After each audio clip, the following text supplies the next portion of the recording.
Welcome to my GST knowledge Odia YouTube channel. यही video रे आम माने आलोचना करिबा नुआ जीएसटी रजिस्ट्रेशन प्रोसेस रो इम्प्लीमेंटेशन बाबद जीएसटी पोर्टल तरफ खूब शीघ्र नुआ जीएसटी रजिस्ट्रेशन प्रोसेस इम्प्लीमेंटेशन होबा जाउची। आपण माने भलो भाबरे जानिचंती जेतोळे जीएसटी रजिस्ट्रेशन आपण करंती सेतोळे पार्ट ए फिलअप करंती। पार्ट ए रे कोन कोन ना mobile number, email address, PAN number, आपणकर फोन नंबर ये सब दियंती। देला परे आपनको फोन नंबर गोटे ओटीपी आसता है जीएसटी पोर्टल तरफ आसला परे से ओटीपी देला परे आपण टीआरएन नंबर पाई थांती। टीआरएन नंबर माने टेम्पोरारी रेफरेंस नंबरटा आपनको मिली थाए। से टीआरएन नंबर पाई सारला परे आपण कोन करंती ना पार्ट बी को जानती। पार्ट बी रे आपण कोन करंती ना आपणकर सब तथ्य देई थांती। आपणकर goods service proprietor name address आपनकर business address nature of business इत्यादि इत्यादि बैंक अकाउंट सब डिटेल्स दे थांती। देला परे आपन कोन होइथाय ना गोटे आपनकर आधार ऑथेंटिकेशन आपन करंती। जदि आपन आधार ऑथेंटिकेशन करला परे आपनकर कोन हुए ना विद इन 7 डेज भितर 7 दिन मध्यरे जीएसटी डिपार्टमेंट कोन करे ना आपन गोटे रजिस्ट्रेशन सर्टिफिकेट देई थाय। आपन को बिजनेस को आपनकर टैक्स पेयर हिसाब रे as a tax regular taxpayer हिसाब रे बा कंपोजिशन डीलर हिसाब रे आपन गोटे रजिस्ट्रेशन पाई थांती। ताहा 7 दिन मध्यरे जदि आधार ऑथेंटिकेशन होई थाय। जदि registration part A part B रो कोनोसी प्रकार त्रुटि देखा जाई थाय ताने जीएसटी डिपार्टमेंट तरफ गोटे ईमेल आसी थाय क्लैरिफिकेशन पाई। से जो क्लैरिफिकेशन पाई आसी थाय जदि आपन से क्लैरिफिकेशन को फुलफिल करंती ताले कोन हुए ना आपनकर जीएसटी रजिस्ट्रेशन मिली थाय। जीएसटी रजिस्ट्रेशन रे जदि आपन आधार ऑथेंटिकेशन देई न थांती ताले कोन हुए ना विद इन 30 डेज भितरे आपन को जीएसटी रजिस्ट्रेशन मिली थाय। किपरि ना आपन पार्ट ए पार्ट बी पैसाला परे आपन को कोन हेई थाय ना फिजिकल वेरिफिकेशन हेई थाय। आपन को जो एड्रेस देई थांती फिजिकल वेरिफिकेशन जीएसटी डिपार्टमेंट तरफ हेई थाय।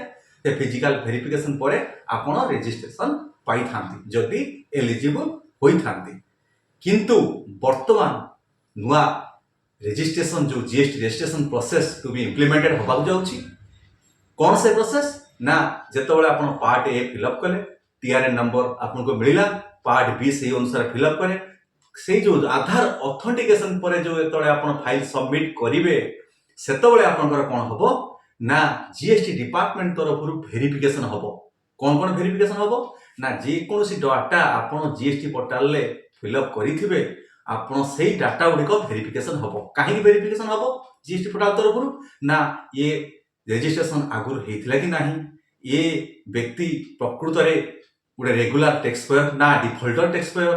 जदि डिफॉल्टर टैक्स पेयर ताहाने को चीटिंग करी जीएसटी टैक्स न देई कि ही ये तार रूप बदलै कि तार भेष बदलै कि ही ये आ गोटे रजिस्ट्रेशन होबा को चाहूची। ए टाइप रे सब जिंस जीएसटी डिपार्टमेंट तरफ आपनकर ना आपनकर पैन आपनकर एड्रेस आपनकर होची जत्ते प्रकार डिटेल्स जिंस देई थांती सब वेरिफिकेशन होबो। केतବେଳେ वेरिफिकेशन होबो जेतବେଳେ आपण आधार ऑथेंटिकेशन करिवे किंतु एआरएन नंबर पाइबे नाही सबमिट होबो नाही। जदि देखिले जे कोनोस प्रकार त्रुटि रहिची जीएसटी पोर्टल वेरिफिकेशन करिवे सेतବେଳେ आपण कोन करिवे ना आइडेंटिफिकेशन कर देबे कोन ना रिस्क टैक्स पेयर हिसाब रो। ए रिस्क टैक्स पेयर हिसाब रे आपण जीएसटी पोर्टल आइडेंटिफिकेशन कला परे आपनकर कोन होबो ना गोटे मेल आसीबो गोटे लिंक आसीबो। आपण जो मेल एड्रेस देइथिबे से मेल एड्रेस को गोटे लिंक आसीबो।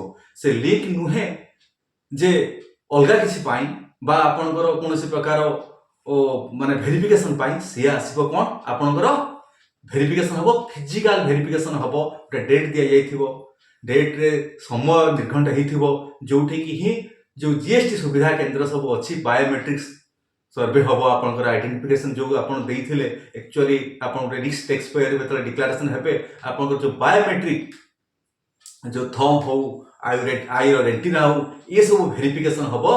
जो वेरिफिकेशन हैला पर जदि सत्यता मिलिबो ताहाले आपनकर फॉर्म जो आपण अप्लाई करिथिबे ताहाले सबमिट होबो। सबमिट हैला परे आपण एलिजिबल होबे कोन ना जीएसटी रजिस्ट्रेशन आपण पाइबा पई हकदार हेबे। जदि आपनकर ये जो बायोमेट्रिक वेरिफिकेशन रे जदि आपनकर किछि त्रुटि आसे आपण जीएसटी रजिस्ट्रेशन पाइबे नाही। हाँ सरकार जीएसटी डिपार्टमेंट कौन पाई यही प्रकार वेरिफिकेशन रो आवश्यकता चाहिए कारण हूँ या आम भारत वर्ष में बहुत प्रकार जो फर्जरी फेक जीएसटी रजिस्ट्रेशन सब चली बंद करने रूल 8 सब रूल 4 कैपिटल ए रे ताहा लिपिबद्ध होकर अच्छी एवं पैन इंडिया रे ताहा लागू होगापाई जीएसटी काउंसिल तरफ ताहा आलोचना तेणु आपण मैंने सजग रुहतु जिते जीएसटी रजिस्ट्रेशन करेंगे से कौन करेंगे जदि आपंकर डिफल्ट स्टेज रे थिबो बा आपणकर कौन प्रकार फर्जरी जीएसटी रजिस्ट्रेशन करने चाहते ताहा निश्चित भाव में ही आपण जीएसटी डिपार्टमेंट द्वारा धरा पड़े एवं जीएसटी रजिस्ट्रेशन कैंसल हो तेणु आपण जीएसटी रजिस्ट्रेशन कला बेले निश्चित भाव में चिंता करेंगे जे आगु जदि रजिस्ट्रेशन करी ताहा आपन को मिलिबो नाही बोली हाँ ये सब जिनस करने द्वारा जीएसटी डिपार्टमेंट बहुत बेनिफिट पाई सारी कहीं 4टा स्टेट रे लागू होगा द्वारा बहुत किछि मिली जे बहुत प्रकार फर्जरी फेक रजिस्ट्रेशन वर्तमान भारत वर्ष में बंद होगा जाऊँगी तेणु आप जानिले जे नुआ GST registration process to be implemented by GST department तेणु बहुत किछि जिनस आपको ध्यान रखा पड़ो जिते आप जीएसटी रजिस्ट्रेशन करती जो जीएसटी कंसल्टेंट माने होंतु बा टैक्स पेयर माने होंतु जिते जीएसटी रजिस्ट्रेशन करुँचे निश्चित भाव में ही जीएसटी डिपार्टमेंट तरफ जो नुआ रजिस्ट्रेशन प्रोसेस वर्तमान इम्प्लीमेंट होगा जाऊँगी ध्यान देवा निहाती आवश्यकता है मोर ये चैनल को बहुत माध्यम देखी मते बहुत प्रकार आनंद दौथबारु मु आपण मानकु बहुत बहुत धन्यवाद देउछि।